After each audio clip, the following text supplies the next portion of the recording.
Good evening, and welcome to another episode of Behind the Pen. I am your host, Coach Kesha. We are super excited tonight.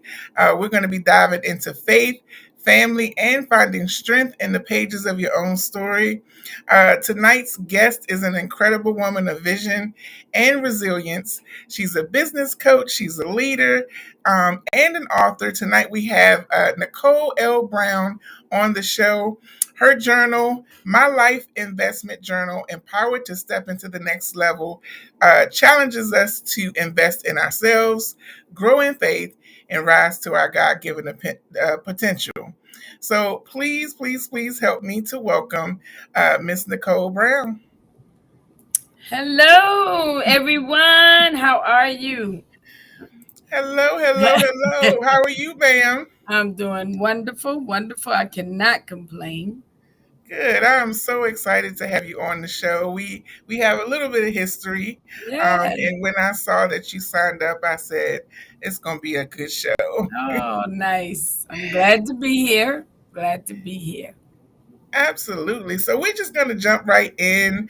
I know that you wear so many hats. I mean, entrepreneur, coach, mother, sister, auntie, grandma. What role brings you the most joy these days? Oh, that's not fair to ask it like that.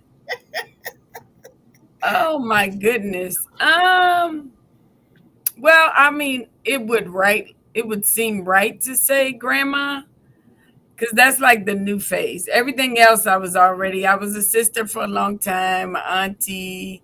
So grandma is like the newest thing I got going on. So I would say being a grandma for now. For We can today. lump them all into a family category because I know Yes. that you are very family driven.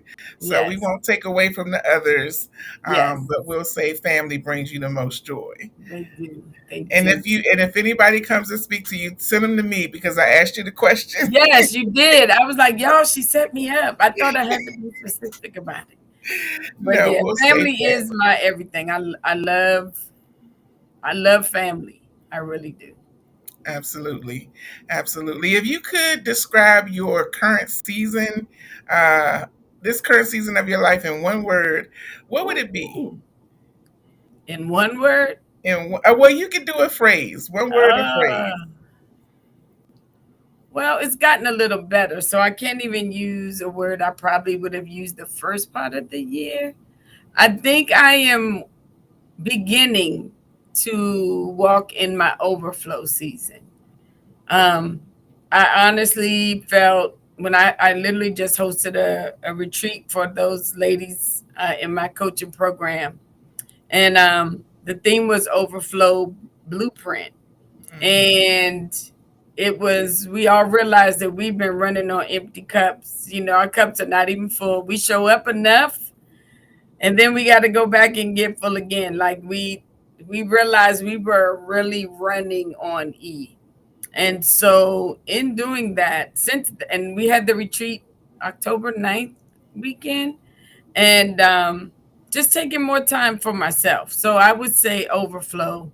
I'm getting back to that overflow season. So I'm gonna just speak that right now versus before. If you would have asked me, I would like, girl, I'm on an empty cup right now. But it's Yes, starting to fill back up now. So I'm moving in a different direction, a different mindset, totally different right now.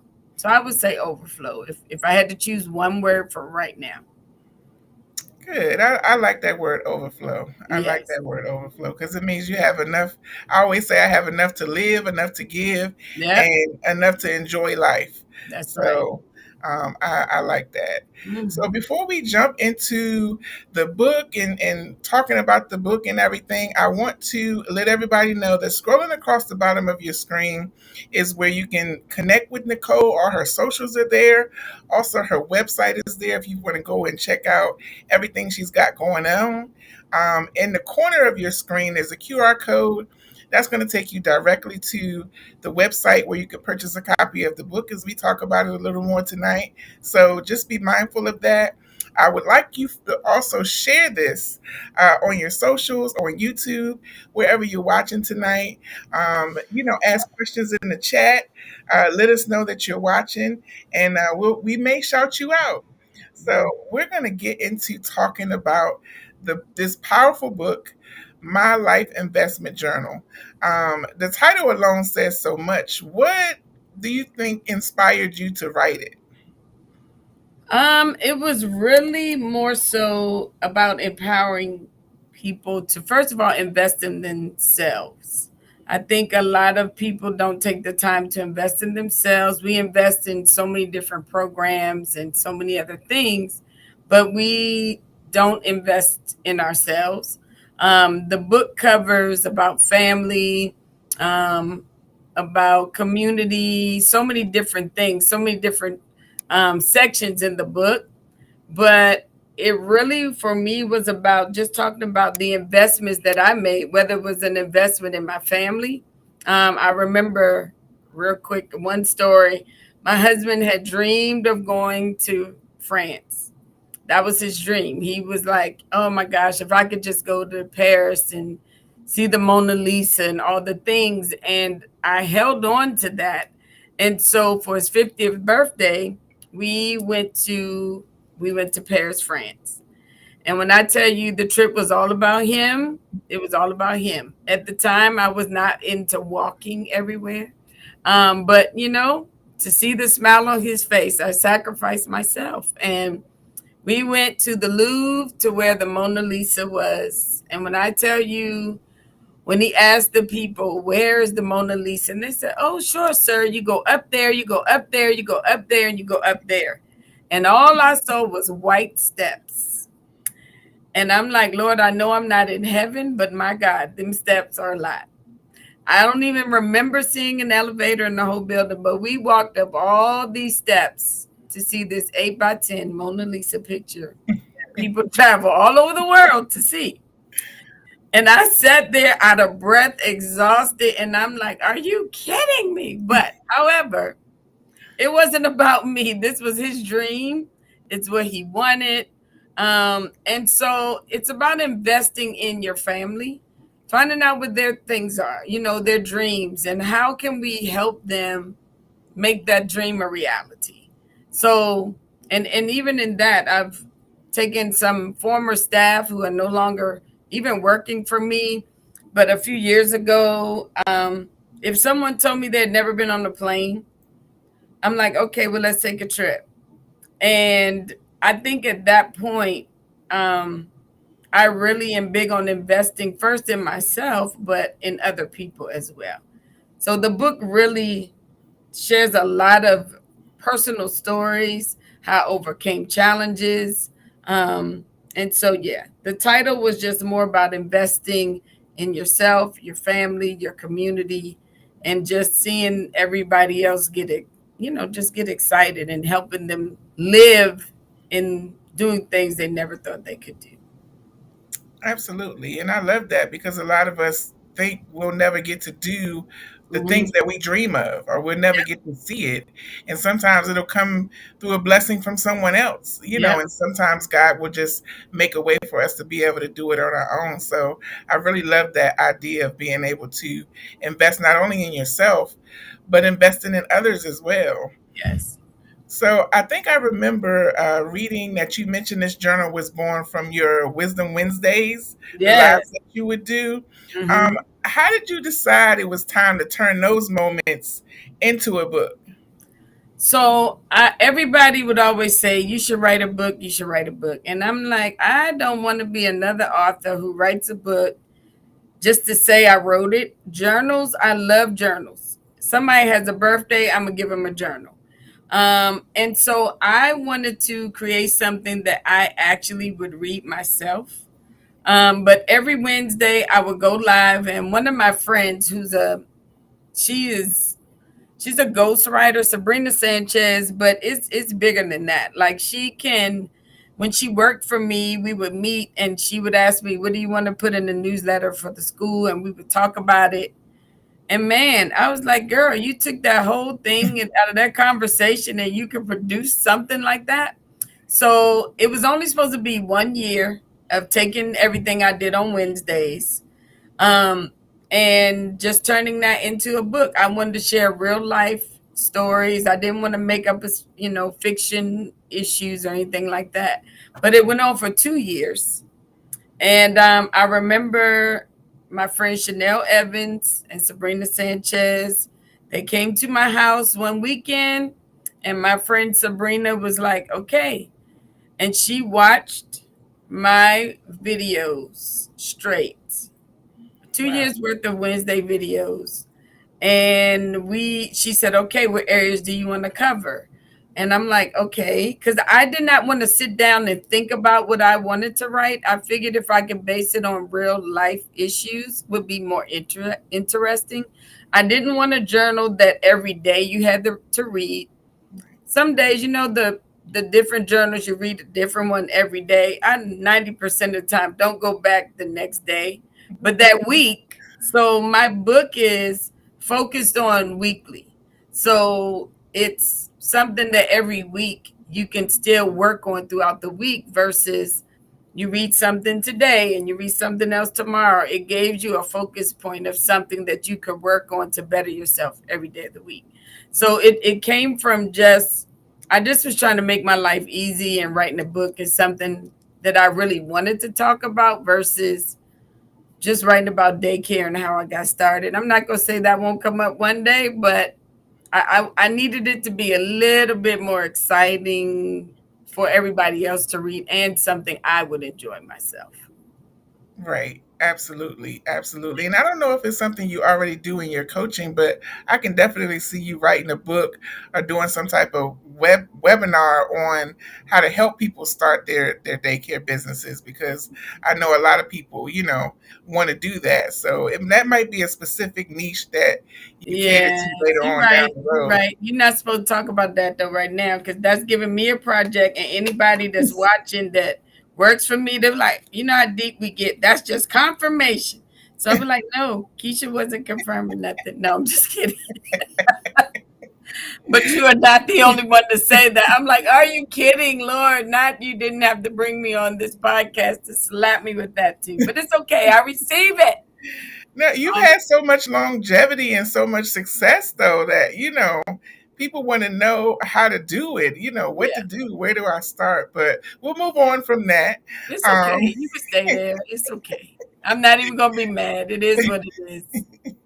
absolutely. And it's funny because the next question I was going to ask you was there resistance when it came about that you were going to write a book, and what were some of the confirmations that you were like, okay, yeah, it's time. I was afraid. I had the fear of because myself. I'm like I'm not the greatest writer. You know what I mean? I think I didn't understand the process of writing a book. You know what I mean? And I had the vision that people sit down for days and months and years, and God just downloads all this stuff. Um, I see Eva tomorrow write the book. All right, that's see what I'm saying. It's always that one, but nevertheless, um, so yeah, I think I overthought the process. It was definitely my friend Sabrina. My friend Chanel. One year, she got me for Christmas. I think it was 2022. She bought me the domain name Purple Hair Don't Care, and that was supposed to be the focus of what the book was going to be. Um, and then I just changed it. I don't know, but recently, her and I had a conversation. She said, "You know, the domain is still there." I'm like, okay. So I got to figure out what I'm going to do with that. But yes, I had plenty of resistance. I think I doubted what I could do. I really overthought the process. So there was a lot of resistance. I mean, I talked about it for so long, I was sick of myself. And so it took my friends gathering around me on both sides and was like, look, write the book, stop overthinking it. You have a plan on how you want to go about it.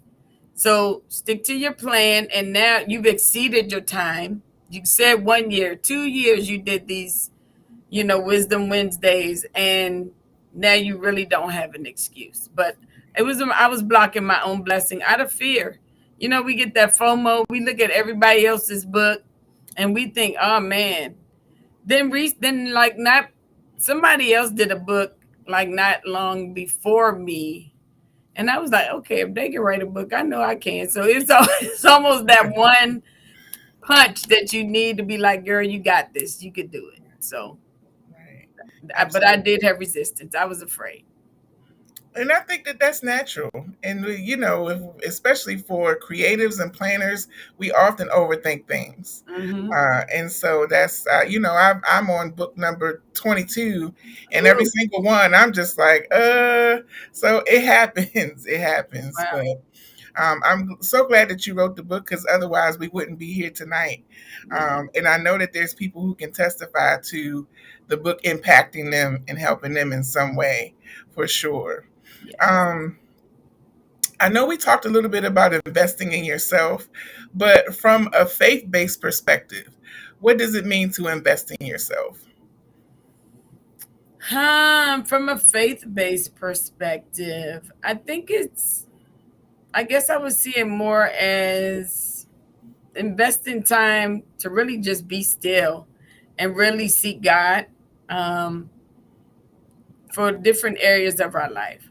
Just recently, that was one thing the Lord is like, you're not even still long enough to even hear what I got to say. So it's investing the time to just be still and really hear what God has to say versus, you know, you can sit in your office or your car or whatever private area, your closet, and have a whole worship time, but you're not even really focused. I don't think I was focused. I could sit and say I took time to worship and read, but I wasn't still enough to know and really hear from God of whatever my next thing would be. So I would think just taking the time to really just be still and rest in God's word and get yourself around people who can even pray for you when you can't even pray for yourself, Yes. who can really call you out and say, girl, sit your butt down. You running and you so busy, but you ain't accomplishing nothing. And I got to a point where people say, oh my gosh, I see you. You're so busy. I'm like, I am. Girl, I wasn't that busy. If they say I'm busy and I'm like, okay, but some people would take the time to reach out, to call and have a conversation and realize, oh, you really will take time, but I think it's investing in really sitting and asking the Lord to give us direction, Right. to seek wise counsel. Um, so that to me is like investing time. And I'm not even saying waking up at 5 a.m. because I would be lying to tell you. I get up at 5 a.m. and I look towards the sun and ask the Lord to minister to me. I don't do that. I get in my car. That's my worship time. And that's when the Lord really ministers to me the most. And it's from my home to work. And then I just sit in my car sometimes. And then I walk in my office and the Lord, He just speaks to me in my car is my worship place for me. But I can't tell nobody I get up and I look outside and I take an hour every morning. That is not my story. And I don't want anybody to think that it is. So, but Right. I think it's really investing time just to be still, investing in a sisterhood that can really keep you going because everybody that say they're for you, they're not for you. Everybody really doesn't want to see everybody win. So that sisterhood and the people you trust that really are in your corner is very important. So true. So true. Just you're right. Taking the time to be still. There's no address for it. There's no location for it. There's no time stamp for Yep, it. It's wherever you are, wherever his presence is, yep, that's where you can be still at. So yep, I do love that. Some mornings I do get up at 4 a.m. and some mm-hmm, mornings I don't. yep, yep, So, it just all depends. But your walk is your individual walk. So I absolutely. appreciate that. This journal walks readers through 52 weeks. Is that Mm-hmm, correct? 52 weeks. yep. And it's really self-reflection, growth. Let's talk about some of those key things. You talk about honesty and self-evaluation. Oh, yeah. Why is transparency with ourselves so important for growth? It's really being honest about where you are mentally during this whatever season that is that you're in. Um, I remember not too long ago, someone was like, "Oh, you make everything look easy. You make business look easy." And then that really made me check myself saying, "Am I really not telling the truth then? Am I really missing talking about my pitfalls, my struggles, my challenges that I've had?" And now, my husband and I are in full-time ministry as well. We pastor a church in Woodbridge, and so, what better way but to be transparent? So, when people say, "Oh, did you know this?" And it's like, "Yeah, girl, she talks about it all the time." So, transparency is key because people will sense and know that, hey, he or she, they're just ordinary people that are just like us. But honesty and transparency is so important. I don't want anybody to think that the things that I've done and how far I've come all came easy, because we always talk about people see the end of the story. You know what I mean? Like they'll see the product, so they'll see the book, but they don't know the process that it took to get here. And that all they want to focus in is on the end. So okay, well, I don't care how long it took you, but you did it. So, but it's like, no, I need to tell you really the process of it. Because if you're not willing to go through the process, you're not going to be able to do it. Absolutely. And that process is what produces the longevity. Yes. That I'm sure that just like me, you've had times where you was like, forget it all. Mm-hmm. I don't want to do this no more. Yep.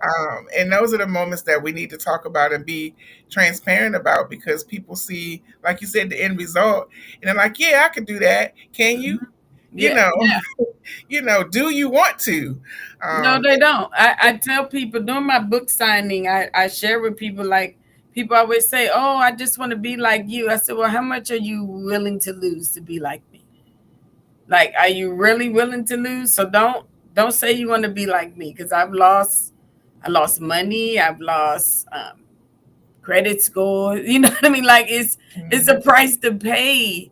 You know what I mean? So if you're ready to lose before you gain, then go for it.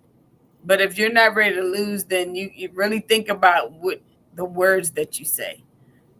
So absolutely. yeah.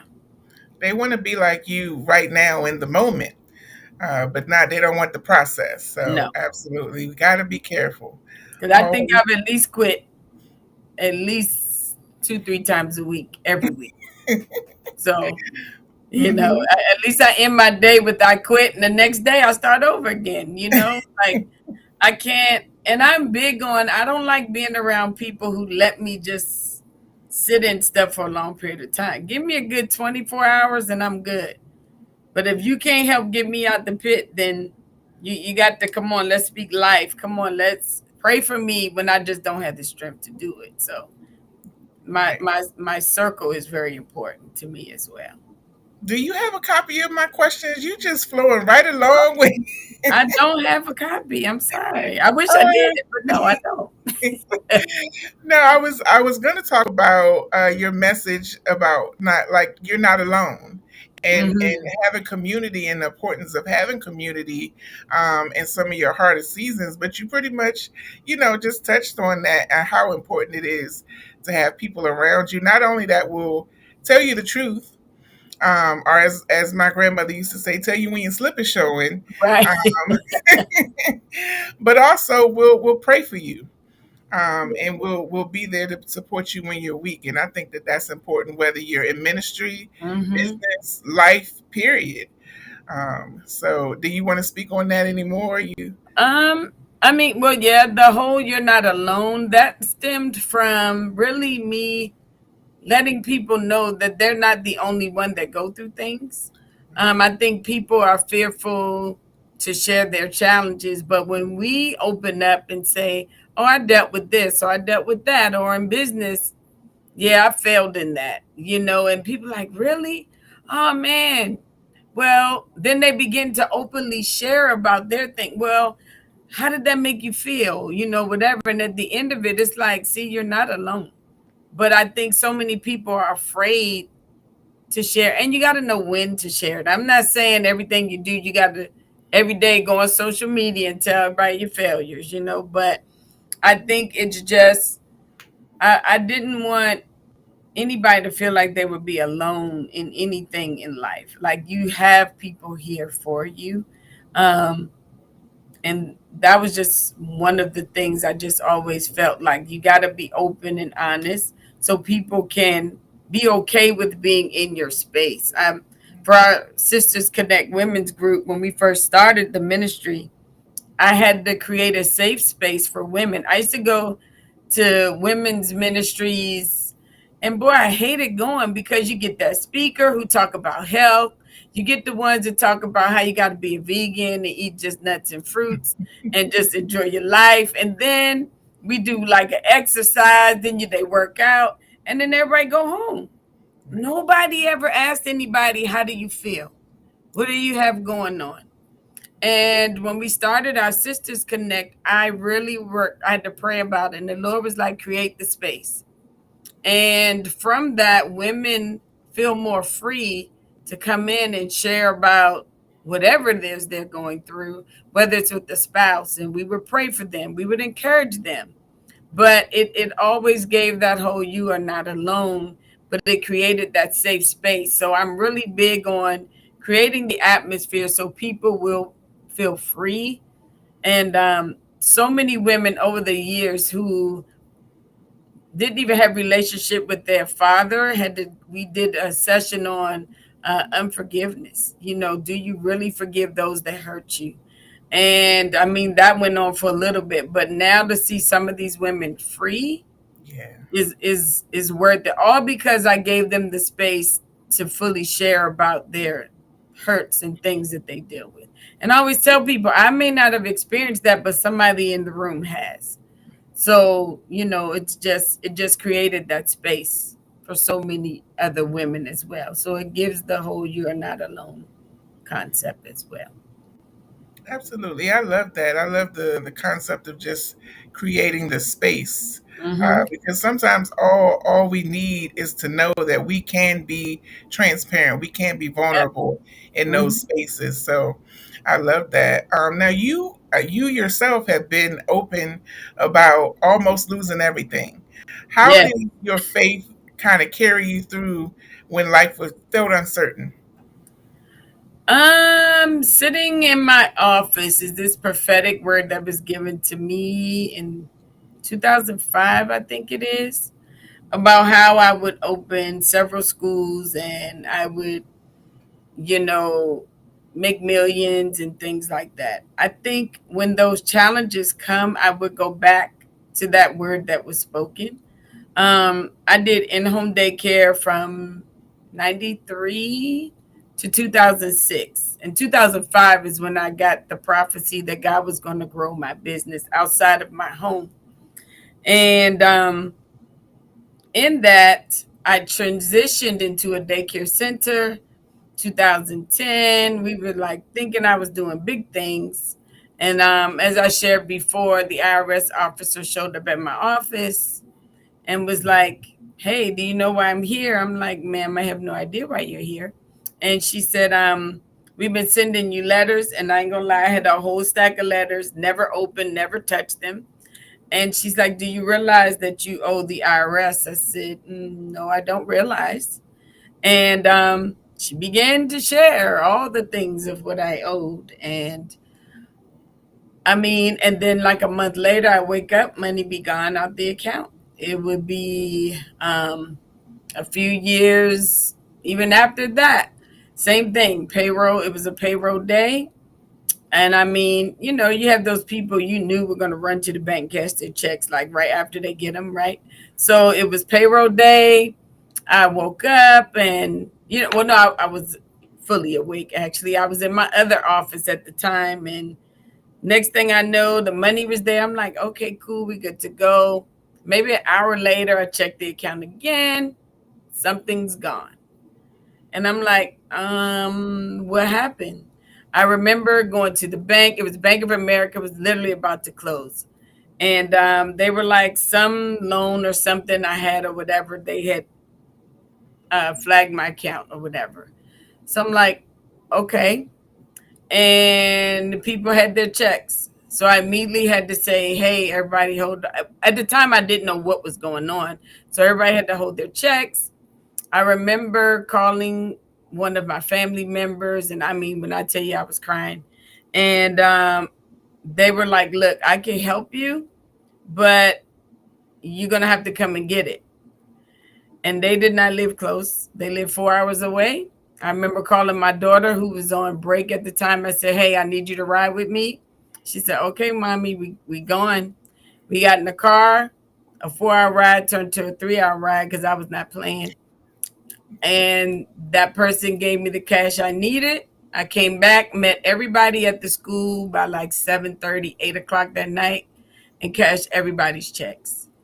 But in spite of what I had going on, it was nothing like praying and asking God what to do. It still didn't take away from the challenge that I had, but He always took care of me, even in moments where I just didn't think I would be able to make it.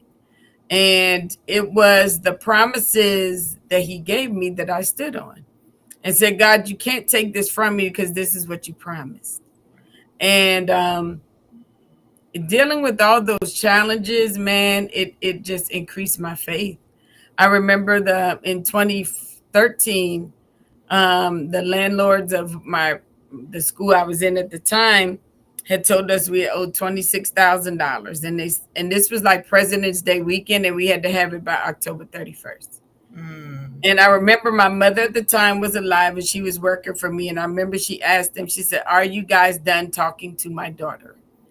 And they looked at her and they said, "Well, yes." She said, "Okay, thank you and goodbye." And man, those people walked out. The way I cried, my mother said, "No, no, no, get it together. We're going to trust God. He promised you this is where you were going to be. This is where you belong. What they say are just giving you the facts, but God is the one that can handle it." One of my friends had told me about GoFundMe. I was like, girl, I don't know about all that. This is when it just started. We did a GoFundMe. At the time, I didn't have the greatest credit. I was able to get a small line of credit, and within 15 days, we came up with $26,000. Wow. When I tell you, my staff, one of my Hispanic staff, her husband was like, "Well, you need to find a job. What if Miss Nikki's this?" And one thing she told her husband, "If Miss Nikki believes, then I believe." And at that point, I realized the challenges I faced weren't just for me. It was for everybody attached to me. My daycare parents, I shared with them, and they said, "Nope, we believe in this school." When I tell you, these parents rallied around and supported to make sure we still stood. And that was in 2013. And this year, June of 2025, I end up closing that location. But the fact that God kept us all that time was nothing but God. Absolutely. And I had to realize that every challenge that I faced wasn't just for me. It was to show the hand of God. That they had to see God do it and not come down, and He speaks to everyone, but He had to do it through me to show people what Christ even looked like. So that has strengthened my faith like never before. And my mother, as you know, have met her. She was no joke when it came to speaking life. And if I didn't get nothing else from Pam Hooker, it was how to speak the word over my life, how to stand on faith, how to trust God that He will never fail you. He will never leave you, nor forsake you. Like my mother was the one that really taught me how to stand and walk this thing of faith like never before. So it was those challenges that, yeah, it would have broke somebody, and I felt broken many a times, but I just stood on God's promise and said, "No, God, you promised me this." And I had to realize my business was a ministry. It's not your typical just daycare. This is how ministry is. So yeah. Absolutely. I hope I Absolutely. answered that question at some point. I said You something. did. Yeah, okay. You absolutely did. You over answered it, Okay, which is okay. wonderful. Probably told No. y'all more than I told you. I probably overshare sometime. But yeah. No, and that's, I mean, it's a part of your testimony. Yeah. As a business owner, as a woman of faith, it's a part of your testimony. And so Mhm. somebody listening needed to hear just what you shared. Yeah. And because they could be in the exact same situation, Hmm. facing something that feels larger than what they can handle. Yeah. And they needed to hear that encouraging story, because it certainly encouraged me. So I appreciate that. And going even further, for someone listening that may feel stuck or afraid, maybe facing something larger than them, or they want to start again. What's the Oh, first? yes. Yeah, what's the first investment you would advise them to make in themselves today? Let go of the fear of failure. And I know it sounds like, they ain't got nothing to do with money. That let go of the fear of failure. I I had three schools the beginning of the year, and I closed two of my schools. They became a financial struggle. I didn't enjoy it anymore. I'm like, God, this is not fun. And he's like, what are you afraid of? Let it go. You've already proven that you can do this. You've been doing this for 32 years. Why do you feel you have to prove something now? And even my former owner, he didn't think I would leave. The school I was just talking about earlier, I kept telling him for 2 years, I'm leaving here. He said, oh, Nikki, whatever, whatever. And I finally left. And I was afraid. I didn't know, only down to one school. Like, but it didn't matter having more than one if I was struggling on the other two. All I was doing by staying open, the Lord told me to do it in 2023 to end it. But no, I was like, no, I can do it. I'm going to push it to 2024. I mean, to 2025. And I was like, no, I should have quit in December of 2024. But because of my disobedience, I had to struggle when God didn't. He's like, I told you to stop, but you wanted to go. You wanted to keep going because I was worried about, oh, what about this and what about that? And I was sacrificing myself, my own pay to make sure I was taking care of everybody else. And I had to let go of some staff that honestly, they didn't serve purpose with me anymore. I still love them to this day, but there was no, I needed to make some shifts and I needed to get back into the business. I would stand back and say, ooh, we're not doing good at all. And I wouldn't do anything about it. And finally, the Lord is like, okay, if you want to see change, you got to get back in the game. You have to show up. So I got a larger space, got rid of a smaller space. But I'm like, God, I can't handle two large spaces. He said, I didn't tell you to. You should have closed that one when I told you.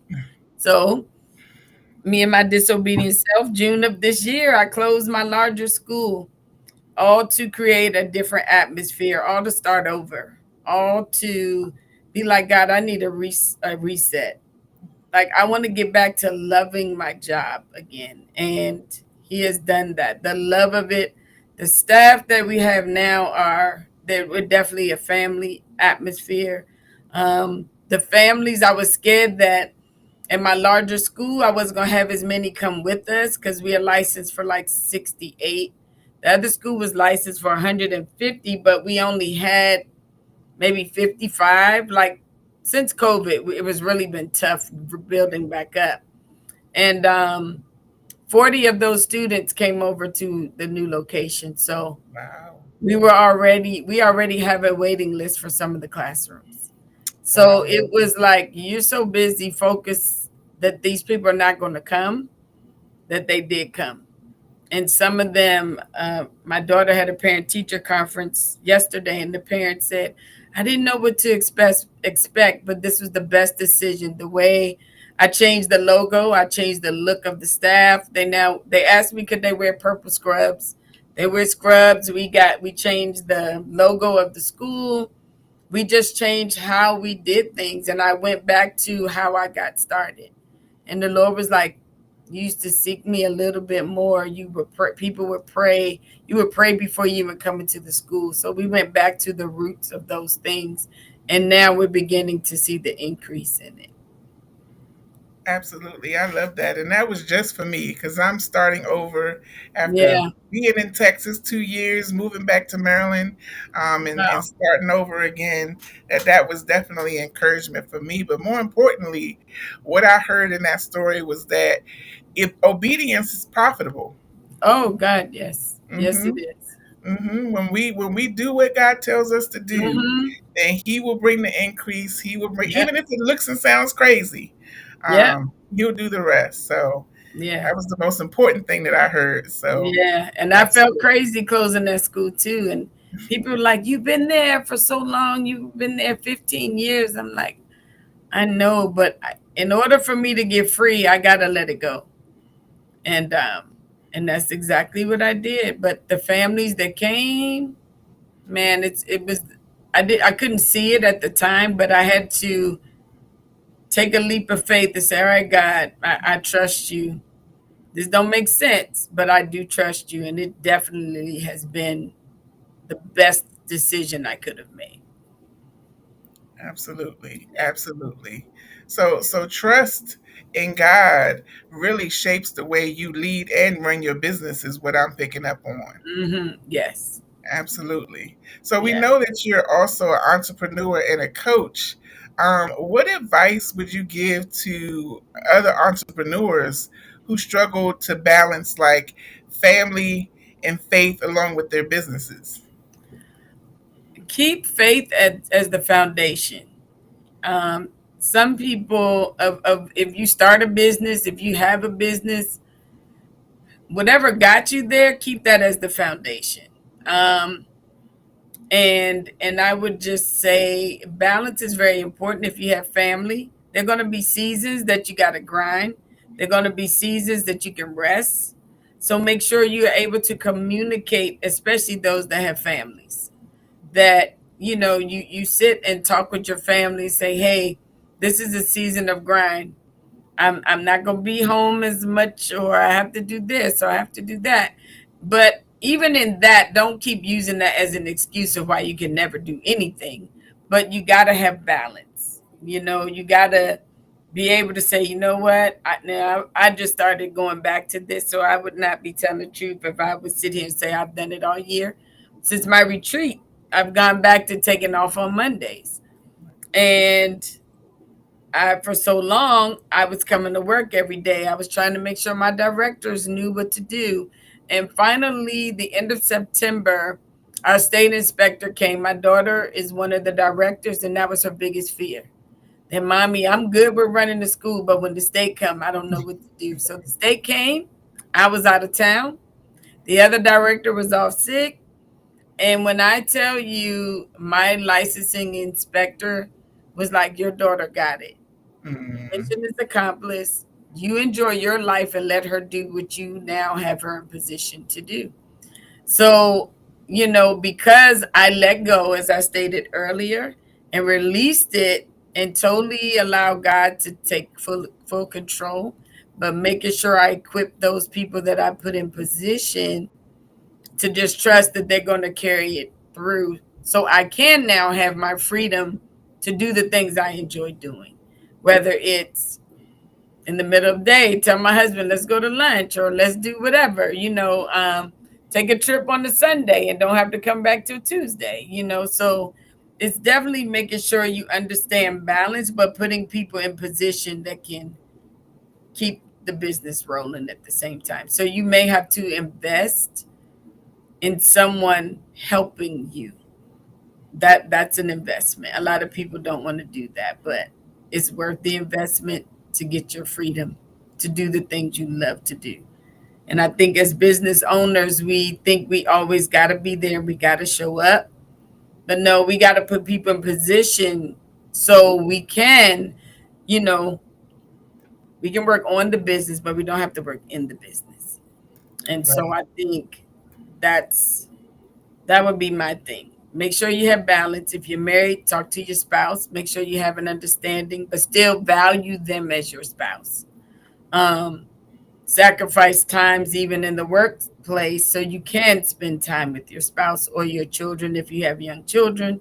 But put people in position They're not going to do it like you, but if you train them the best you can, then it's okay if they fail. I always say, as long as you don't blow up my school and get us on the news, I'm good. But I gotta trust people that I put in position. And so my daughter, she loves coming to work. She loves the staff. My state lady, the inspector, really trains her along the way because she used to be a director. And but the mere fact that she said your daughter's doing an amazing job, that was all I needed to hear. Yeah. Absolutely. Yeah. Absolutely. I love that. I really do. And we have to realize that we're not a one man or a one woman show. Mm. We need that support. And I don't know about the viewers, but you are definitely stepping on my toes in a good way. I've been considering hiring someone, and I'm just like, I don't know, but it's Yeah. definitely confirmation for me. So, Yeah. absolutely, because I do want to have some days off, um, Hmm. and I do want to just be able to relax. So, I appreciate that. Yeah. Now, you are a part of the BOW collective. Is that correct? Yes. Yes. And I'm sure I've heard that that's a powerful group of women. Oh How my does that goodness. collaboration and sisterhood play in your journey?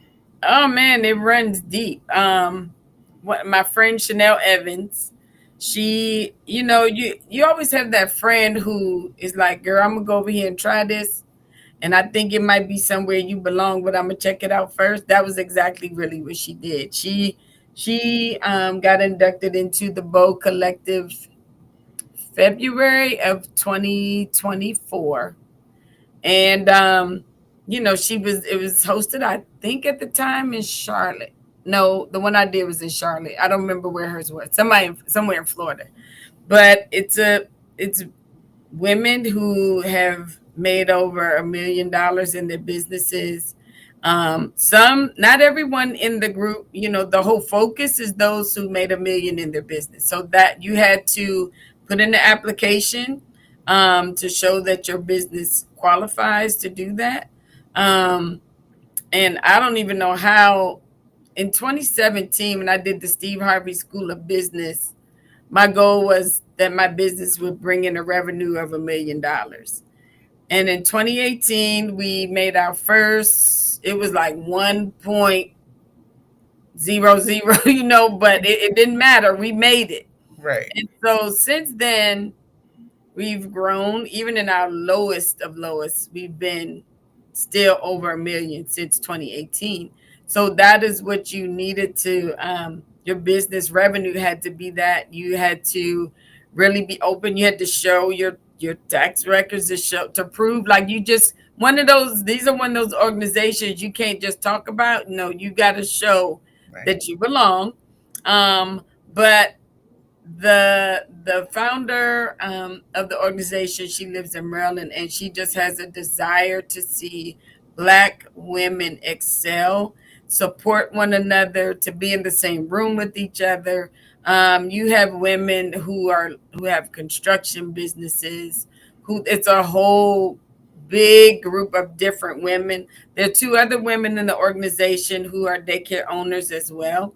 And even though when I had three, but the other two only had one, and they still were able to qualify to be in this organization. So when I tell you it is amazing, the sisterhood, they run deep. We've been to the Capitol and sat in on different things, topics that they talk about. We've been able to suggest things and ask questions. They really are big with allowing us to use our voice to speak up about different things. So it's just really being a part of something that there are other women that, and right now with all the challenges going on in the world, Hmm. we all need each other now than we've ever did before. A lot of them are government contractors, and it's like, hey, no, we still ain't here all together. So they've um, made way for you to make sure you spotlight yourself, your business, to be able to speak about it. So my friend, when she got inducted that February, Then I had to apply, and then you meet with the women on a Zoom call, and they ask you all the questions about why you belong in this organization. The funny thing about it, this lady, she kept asking me all these questions. I'm like, man, what do you really ask me? Like I told my friend, I said, girl, I don't think they're gonna let me in. She's like, no, I said no, because I'm like the question. I'm like, what was the point? But she really was just challenging me to make sure I belonged, to be honest. And the funny thing about it, when I went, she remembered me and I remember her, and we just hugged each other. Um, and but it's an amazing organization to be a part of. It really, really is. Yeah. Absolutely, absolutely.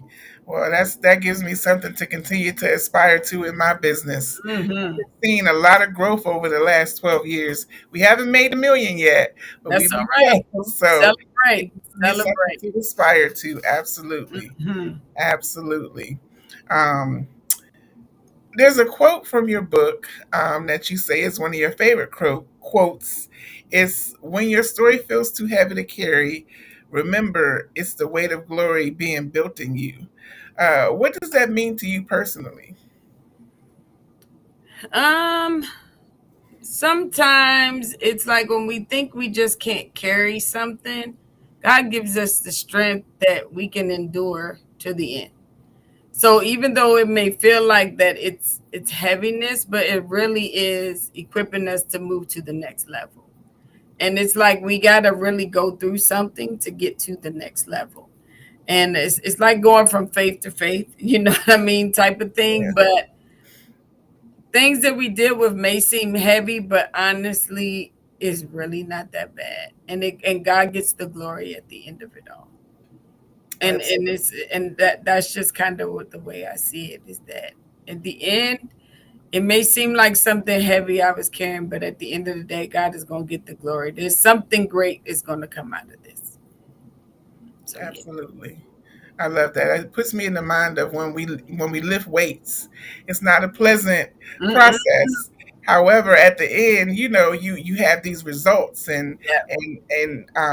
you're better for it in the end. So I love that. Now, how has this truth shown up in your life lately? What do you mean when you say the truth of all the challenges, or like what So exactly? yeah, so just how God is getting the glory of what's being built in you, like the weight of what you carry, not only as a business owner, but then you put in a ministry leader, and having a church and all the different hats that you wear. How are you still allowing God to get the glory out of those things? For me, I don't think I have no other choice. You know what I mean? I think and I remember one of my former pastors. He was preaching a sermon, and he was like, "All right, God, if you don't do this for me, all these people are watching me, and they're watching me to know who you are until they have the relationship with you." And that's kind of how I am. When I get discouraged, or when people like, how do you do it? I'm like, man, it's nothing but God. Um, like I said earlier, my mother was such an influence in my life about trusting God, standing on his word, reminding God of his promises. That's all I know.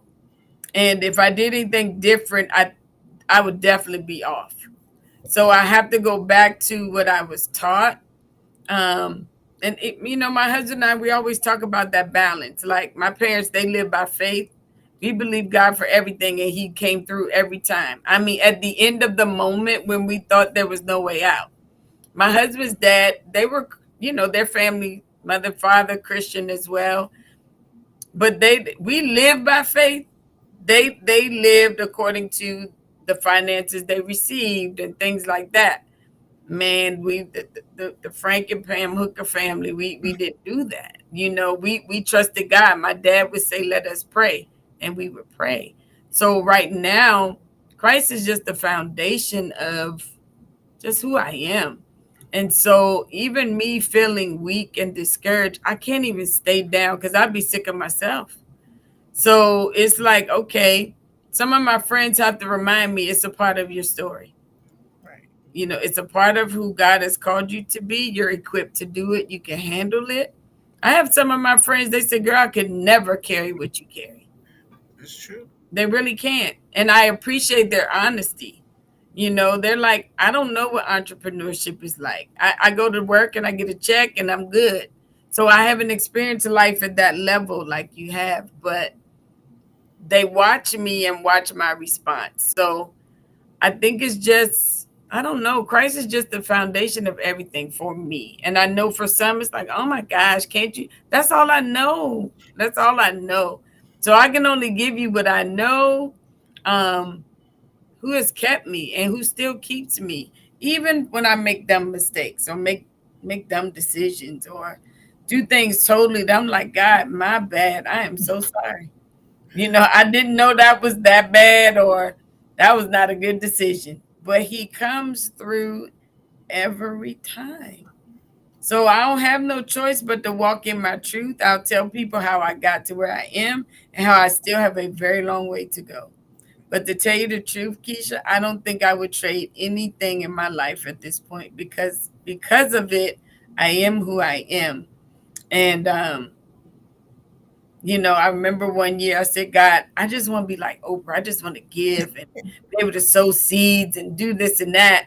He's like, why you got to wait till you get to that level? Start at the level that you're at. You know what I mean? So, like I said earlier, when one year and we had a staff meeting and nobody had never been on a cruise, about 4 or 5 of them had never been on the plane. So that year, I'm like, all right, guys, I'm going to do your $100 deposit. We're going to go on this cruise Right. on Martin Luther King Day weekend. And man, the one young lady who sat by me on the plane, her and her daughter had never been on the plane. And Wow. the way she screamed on that plane, but I promise you, after that, her and her daughter went on maybe 2 or 3 more cruises after that. So it just like the Lord was like, why you gotta wait till you get to that level? Do it at the level you're at, so I can see if I can trust you at that level. You know. Absolutely. So if you can handle it at this level, then I know when I give you more, you're still gonna do because you did it at this level. So I don't know. I'm just like, I have desires, and Lord is always telling me, why you gotta wait till then? So I always tell people, so Lakeisha, how long you gonna wait before you hire that person? You probably already got the person in mind. You scared to ask them because you think if I offer them this, they're gonna say no. You already talking yourself out of it. Mm-hmm. Mm-hmm. So it's like, hey, brother, sister, can you partner with me to help me build this empire that will bless you and I together? Right. Absolutely. And they probably already ready to go. She is. See, you already know who she is, right? Uh-huh. Uh-huh. She is. She's ready. She's Hmm. ready. That's the thing. We do talk ourselves out of it. We Yeah. do talk ourselves out of it, and we're like, oh, we come up with every single excuse that we Yep. can. And then Hmm. all we need is one person to find to agree with us, and Yep. it's a done deal. One way or the other. Hmm. Yep. Yep, yep. Um, you put me in the mind of this, the like I mentioned before, a phrase that I use. I always pray that I have enough to live, enough to give, and enough to invest in Mm. others. And just that give back. And so I always thought, I can't wait till I get to this level or to this place before I'm able to give back, because I want to retire my mother like today. Yeah. Hmm. And I was just running the numbers. I was like, I can kind of sort of do some things now, but I'm waiting until I hit this certain level or this certain level. And I'm like, no, you could do it. You could do it now. You Yep. could you could do it now. And Hmm. so I need to stop talking myself out of it and Yep. just do it. Yep. What is So that thing we always see in our rearview mirror? Objects are closer than they appear. You're closer than it seems to retiring your mom, but it's like you can't see it. You know what I mean? Because like you said, you ain't hit that number, but you already hit the number. You know what I mean? You're really there, right, but I like we both are just saying we talk ourselves out of it. But absolutely, you can do it. You're closer than you think. absolutely. I am, and I appreciate that encouragement. And it's funny because I can hear your mother's voice, and Mm-hmm. that foundation that you talked about, it's in your DNA. You didn't have a choice as Frank and Pam's daughter. You didn't have a Not choice. at all. It was gonna come out, Mm-hmm. and I love your dad, and I Mm-hmm. did know your mom, and I could just hear her saying, listen, and especially when you talked about the IRS story, I heard Uh-huh. her saying, "Are you done?" Are you done? Get out. She sure did. She put the owners out of the building that I leased from them and owed them this money. You're done? Okay, now you can go. I Yes. mean, I cried. She said, ain't no crying in here. Hmm. Get over that, and so I remember those moments. She's been gone since 2014, and I still, they still keep me going. And that's my thing. Like, if I could really talk about right, legacy is so important to make sure that for my children, my son, he plays basketball over in Greece right now. And I remember before he left, he said, Mommy, can I talk to you? And, whatever. We were at church and it was a high time. And I said, sure. We went into this room and he said, we both have to stop acting like we're okay. We're not okay. It's time to release things and give it to God. And the way my son ministered to me, Hmm. and I just stood there and cried. And he said, God got both of us. We don't have any lack. God is not mad at you. God is so proud of you, Mommy. And the word he spoke to me, I just broke down crying. And I have to realize, I always think back with all these people dying in the world and all the things, what type of legacy do I want to leave for my children? How do I want them to remember me? I struggle with, I hear people say their children are disrespectful who are adults and they don't talk to them and they cut them off, and that's not my story. So I don't know what that is like. But I'm big right now is legacy in motion is my thing. Like, my oldest daughter Nikki's the only one who was like, I want the school, I want to keep it going. My youngest daughter, Stephanie, she went to college and now she runs her own esthetician business, is doing amazing. So it's like my children have taken on that entrepreneurship, but they've created their own space. So I'm really big on just legacy. What are we doing to set our children up? But what would they say about us? So my mother's legacy was, nope, we're gonna trust God, we're gonna live by faith, we're gonna speak his word, we're not gonna allow the enemy to get us off course. And you have what you say, be careful of your words. So my kids, it's important that I show them that same example. So they've seen me at my lowest. My daughter has seen me in a car driving to get money for payroll, and she never forgot that. She says, Mommy, and she now shares with my staff, if you don't know my mother loves you, oh, let me share love, what that looks like.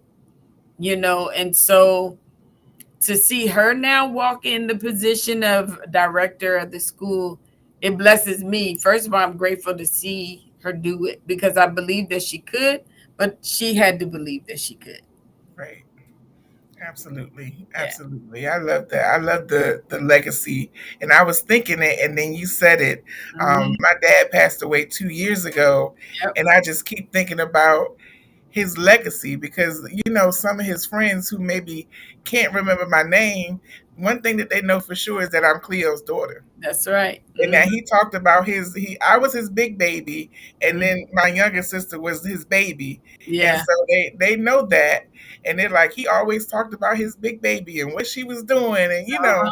and so I think about that all the time, and what kind of legacy am I leaving, Yeah. for the people watching, and for people who may be following me, Mhm. and then later in the future, my children, my Yeah. grandchildren, what would they say about you? Yeah. So I appreciate that. It has been such an inspiring conversation. It was so easy. It just flowed along. Yes. Before we go, I just want to encourage everybody watching. you still have time to go and purchase a copy of the book. Check out her website. There's a QR code in the corner of the screen that you can scan, her socials and website scrolling along the bottom. Before we go, Nicole, is there anything that you want to share about anything, any events you have coming up, your other endeavors that you want to share with the audience? Sure, yes. December 6th, we are hosting a 1 day workshop out here in Woodbridge, Virginia. It's called Legacy in Motion. And it is just about, empowering us to make sure we are ready for the next level, to make sure that, okay, the new year is coming. Some of the speakers that we have we're going to talk about, are you walking in your purpose? I have a husband and wife are going to talk about um, making sure we're financially ready, how to invest in properties and things like that. I'm going to also share a little bit about being your authentic self, like how you're going to show up. Why not be who God has called you to be? One of my other friends, Chanel Evans, is going to talk about AI, how to use it. How is that working in our life right now? And another one of my friends, Dolores, she is a counselor, but man, she did this exercise at our retreat about mindset. I'm like, girl, you must come back and do that with this group. Mhm. So, just talking about mindset and how to make sure our mind is ready to get ready for the new year. So that is December 10th and actually December 6th, I'm sorry, out here in Woodbridge, Virginia. So they can email us at info@NicoleLBrown.com if they need more info. Make sure they follow us on Facebook, Instagram. We have all the information, but effective today, after my retreat, a word was spoken about sowing seed, and many of people in my coaching program have sown seeds to me outside of the program. And I met with my admin assistant, Eva, today, and the event is going to be free. So we're not charging anything for that event. Um, it was today, I was like, okay, God, I hear you. He said, people have sown into you. This is your season to sow as well. So that is going to be free. It went from buy one, get one. It went to 25 to now it's like, you know what? We just want people to get what they need. And the way life is right now, we will invest in our community. And that's what this is. So I'm excited about that as well. So that's December the 6th, 11 a.m. to 2 p.m. in Woodbridge, Virginia. And if you know, like I know, you'll be in the place. Oh, yeah. There will be Yeah. lots of nuggets of wisdom, encouragement, and it's the perfect catalyst for you to catapult into the new year Yep. with a different mindset and focus on legacy and how Yep. to build it. So Absolutely. I encourage you all to go to her website, check out her social media, sign up for the event because I know it's going to be an awesome time. Yes. Thank you. Awesome time. Well, thank you so much for joining me on the podcast tonight. I truly do appreciate you. Yeah. Um, um, keep us abreast of what you got going on. We would love to share it with our audience and with our network. And anybody who hasn't purchased the book, go and purchase it. I Yeah. promise that it will be your first investment into Yeah. yourself. I Yes. promise that. Again, thank you so much, Nicole. Thank Um, you. and for all you do, I've always admired your drive, and so I appreciate you coming on tonight. Everybody who's watching, thank you so much for tuning in with us tonight. It has been a true joy.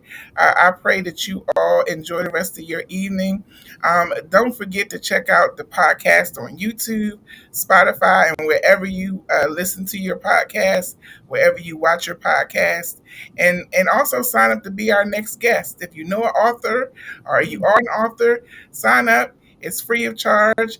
We just want to come on and promote you and everything you got going on here on Behind the Pen podcast, brought to you by the VTF Collective. Thank you again, and everybody have a good night. Good night.